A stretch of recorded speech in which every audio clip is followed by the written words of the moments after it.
하나님의 크신 은혜와 평강이 오늘도 살아가는 삶의 자리마다 충만히 임하시기를 기원합니다. 기도하겠습니다. 하나님 아버지, 오늘도 주신 하루를 살 때에 하나님의 뜻을 가슴에 품고 하나님 원하시고 기뻐하시는 대로 살아가는 우리 모두가 되게 하옵소서. 동행해 주시고 헛되고 어리석은 길로 나아가지 않도록 우리의 발걸음까지도 제어하시고 우리의 마음을 주관하여 주옵소서. 오늘도 말씀을 듣겠습니다. 말씀을 통해 하나님의 귀한 뜻을 깨닫는 복된 이 아침 되게 하옵소서. 그 말씀이 우리 삶의 내용이 되게 하시고 우리 행동의 이유가 되게 하옵소서. 감사드리며 예수님의 이름으로 기도하옵나이다. 아멘. 오늘 보실 하나님의 말씀은 역대상 1장 28절 말씀부터 54절 말씀까지입니다. 역대상 1장 28절부터 54절 말씀을 같이 읽겠습니다. 아브라함의 자손은 이삭과 이스마엘이라. 이스마엘의 족보는 이러하니 그의 맏 아들은 느바요시여, 다음은 게달과 앗부엘과 밉삼과 미스마와 두마와 마사와 하닷과 데마와 여둘과 나비스와 게드마라. 이들은 이스마엘의 자손들이라. 아브라함의 소실 그드라가 낳은 자손은 시므란과 욕산과 무단과 미디안과 이스박과 수아요. 욕산의 자손은 스바와 드단이요. 미디안의 자손은 에바와 에벨과 한옥과 아비다와 엘다아니.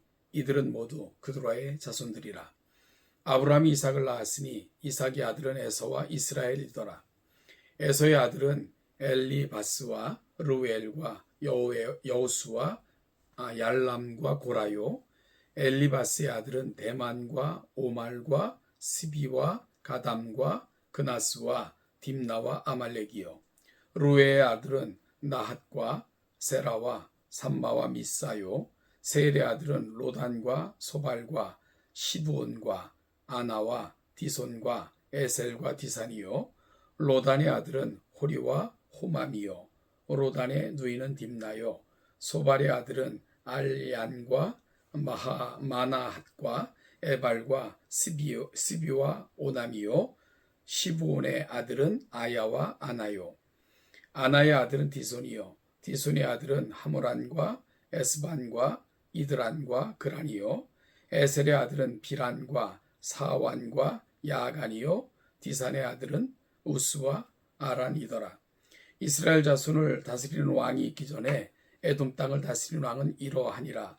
부올의 아들 벨란이 그의 도성 이름은 딘하바이며, 벨라가 죽음에 보스라 세라의 아들 요밥이 대신하여 왕이 되고, 요밥이 죽음에 대만 족속의 땅의 사람 후삼이 대신하여 왕이 되고, 후삼이 죽음에 부닷의 아들 하닷이 대신하여 왕이 되었으니, 하닷은 모압들에서 미디안을 친 자요. 그 도성 이름은 아윗이며, 하닷이 죽음에 마스레가의 사물라가 대신하여 왕이 되고, 사물라가 죽음에 강가의 르호브 사울이 대신하여 왕이 되고, 사울이 죽음에 악볼의 아들 바알 하난이 대신하여 왕이 되고, 바알 하나니 죽음에 하다시 레시나의 왕이 되었으니 그의 도성 이름은 바이요 그의 아내 이름은 무헤다 아벨이라. 메사합의 손자여 마드렛의 딸이더라. 하다시 죽으니라. 그리고 에돔의 족장은 이러하니 딥나 족장과 알야 족장과 여댓 족장과 올리바마 족장과 엘라 족장과 비논 족장과 그나스 족장과 대만 족장과 밉살 족장과 막디엘 족장과 이람 족장이라. 에돔의 족장이 이러하였더라. 역대상과 역대하는 바벨론의 포로로 끌려갔다가 다시 돌아온 유다 백성을 위해 기록한 책입니다. 비록 옛 땅으로 돌아왔지만 전과 비교할 수 없을 정도로 국토는 황폐해졌고요. 유다는 바사, 즉 페르시아 제국에 예속된 상태에 있었습니다. 이스라엘 백성은 이런 상황에서 우리는 여전히 하나님의 선민인가? 하나님이 우리와 맺은 언약은 지금도 유효한가? 그러면 귀한한 우리는 어떻게 살아야 하는가 하는 큰 질문 앞에 놓일 수밖에 없었습니다. 역대기 저자는 이러한 질문에 답하기 위해 역대기를 썼습니다. 하나님의 언약은 여전히 유효하다는 것이고 이곳은 여전히 약속의 땅이고 우리는 여전히 하나님의 백성이다라는 사실을 알려주고 싶었던 것입니다. 역대기서는 사무엘서나 열왕기 상하와 같은 시기의 역사를 다루지만 기록 동기는 전혀 다른 것입니다. 사무엘서와 열왕기서는 포로로 잡혀간 유다 백성에게 그들이 저지른 죄를 일깨우는 데 목적이 있었지만 역대기는 포로로 있다가 돌아온 하나님의 백성에게 하나님의 언약이 여전히 유효하다는 사실을 알려주는 데 목적이 있기 때문입니다. 그래서 열왕기가 이스라엘이 저지른 죄와 불순종에 초점이 있다면 역대기는 죄의 역사보다는 이스라엘 백성의 경건한 유산에 좀 더 초점을 맞추고 있습니다. 이런 역대기 저자의 관점과 의도를 염두에 두고 역대기를 묵상하면 좀 더 하나님의 은혜를 깊이 묵상할 수 있을 것이고요. 가장 어려운 시대에 포로에서 돌아온 이스라엘 백성들이 그러면 우리는 어떤 공동체가 되어야 되는가? 하나님이 우리에게 원하시는 것은 무엇인가? 하는 부분을 오늘 우리의 삶에 적용해 보면 우리 역시 큰 도전을 경험할 수 있게 될 것입니다.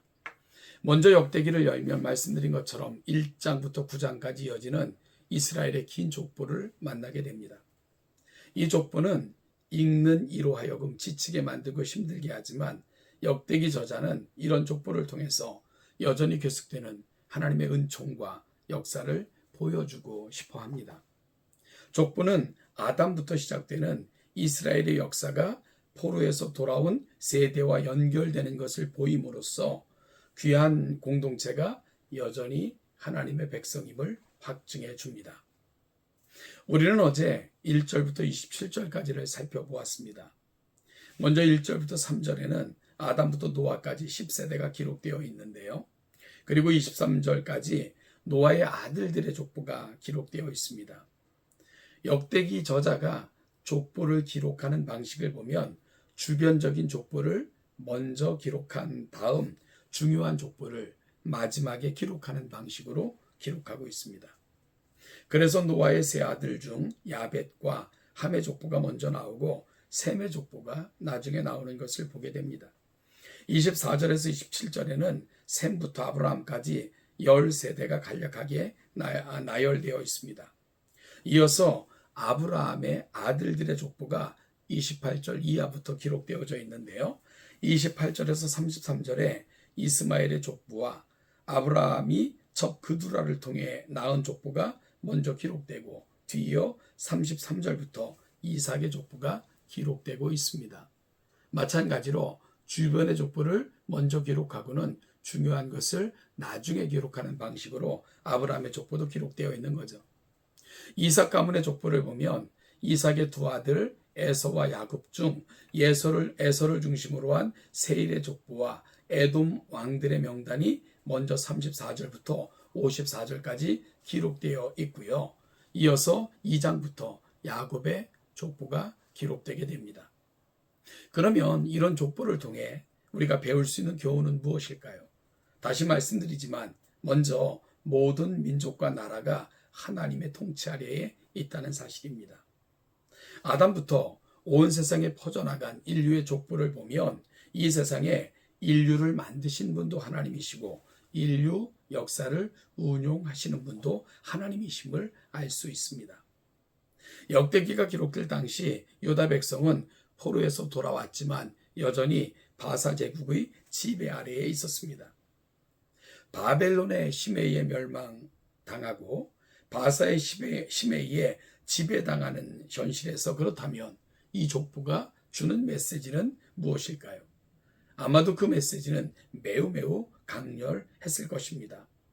이 세상을 지배하는 것도 바벨론도 바사도 아닌 하나님이시라는 사실을 이 족보를 통해 역대기 저자는 힘있게 증거하고 있기 때문입니다. 이처럼 족보는 이 세상의 권력 위에 계시는 그 하나님께서 일하시는 방식을 보여주고 있는 것이지요. 우리가 사는 세상을 보면 하나님이 세상의 포로가 된 것처럼 보입니다. 세계의 패권을 가진 특정한 나라들이 있고요. 나라의 권세를 가진 특정 부류의 사람들이 있습니다. 세상의 권력은 그들에 의해서 좌지우지 되는 것 같고요. 하나님의 백성은 그들의 다스림 안에 있는 것처럼 보일 때도 있습니다. 뿐만 아니라 하나님을 부정하는 세계관과 가치관이 주류를 이루고 있고요. 하나님 나라 세계관과 하나님의 말씀의 가치는 비주류에 불과한 것처럼 보입니다. 현실만 보면 세상은 이런 권력자와 하나님을 모르는 가치관이 다스리는 것처럼 보입니다. 여러분, 그럼에도 불구하고 역대기 저자가 기록하고 있는 족보를 통해 확인할 수 있는 것이 뭡니까? 인류를 이 땅에 내시고 지금도 통치하시며 세상의 모든 역사를 주관하시는 분은 하나님이시라는 사실입니다. 우리 눈에는 분명하게 보이지 않지만 보이지 않는 선처럼 그분은 지금도 세상의 유일한 통치자이심을 알게 됩니다. 하나님은 지금도 섭리하고 계시고요. 결국에는 하나님의 나라를 이 땅에 이루실 것입니다. 그렇기에 눈앞의 현실만 바라보는 것이 아니고요. 눈앞의 현실 때문에 좌절하는 것도 아니고 눈앞의 현실 때문에 낭망하는 것도 아닌 그 이면에서 온 세상을 통치하시고 다스리시는 하나님께로 우리 시선을 고정하는 우리 동천의 모든 성도들 되시기를 축복합니다. 두 번째는요. 우리가 세상에서는 구별된 존재이며 동시에 세상을 향한 위한 존재인 것을 오늘 이 족보를 통해서 다시 확인받습니다. 이스라엘의 족보가 열방의 족보와 함께 기록된 것은 하나님이 이스라엘을 특별히 선택하신 것이 모든 민족을 위한 것임을 보여주고 있습니다. 하나님은 세상 모든 사람들에게 복을 전달하는 통로로 이스라엘을 부르신 것이고 또한 우리를 부르셨습니다. 우리는 세상에서 구별된 존재이기에 세상과 같아서는 안 됩니다. 우리는 세상과 다른 삶을 살아야 됩니다. 왜 그럴까요? 그들에게 또 다른 길, 하나님의 통치, 그리고 영원한 약속, 영원한 소망을 보여줄 책임이 우리에게 있기 때문입니다.